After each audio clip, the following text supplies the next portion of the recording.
جہاں دشمن کی سوچ ختم ہوتی ہے وہاں سے ISI کی سوچ شروع ہوتی ہے۔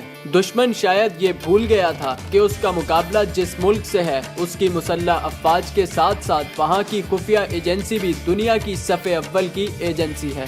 27 فروری کو بھارت اور اسرائیل مل کر پاکستان پر حملہ کرنا چاہتے تھے۔ دشمنوں نے کراچی اور بھاولپور پر حملے کا منصوبہ بنایا، جس کی اطلاع پاکستان کی سیکیورٹی ایجنسیز کو حملے سے قبل ہی مل گئی تھی، جس پر پاکستان نے بھارتی حکام کو خبردار کیا کہ ہمیں آپ کے منصوبے کا پتہ چل گیا ہے، اس لیے اگر آپ حملہ کریں گے تو ہم بھی تیار بیٹھے ہیں، اور آپ کے حملے کی جو شدت ہوگی ہمارا حملہ اس سے 3 گنا زیادہ ہوگا۔ جبکہ پاکستان کی جانب سے اس حملے سے متعلق معلومات دوست ممالک سے بھی شیئر کی گئی تھی اور انہیں بتایا گیا تھا کہ ہم امن چاہتے ہیں، لیکن بھارت کی جانب سے اگر کسی قسم کی جارحیت کی گئی تو ہم نے اس کا جواب دینے کے لیے مکمل تیاری کر لی ہے، جس کے بعد بھارت حملہ کرنے سے باز رہا۔ محبت ہے وطن سے یوں انہیں کچھ فکر نہیں جاگی، جیے تو غازی ہوتے ہیں مرے تو گود میں ماں کی۔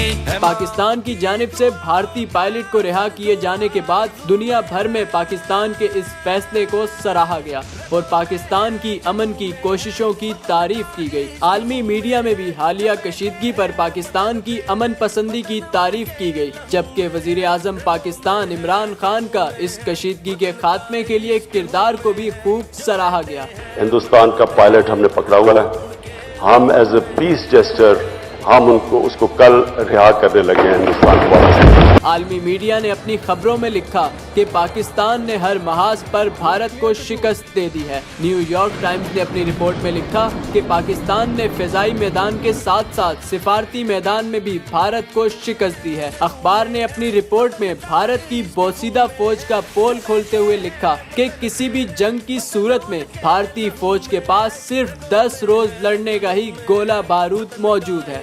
لہو میں ہے جو بیٹھے ہیں وطن تیرے، وطن ان کے لہو میں ہے۔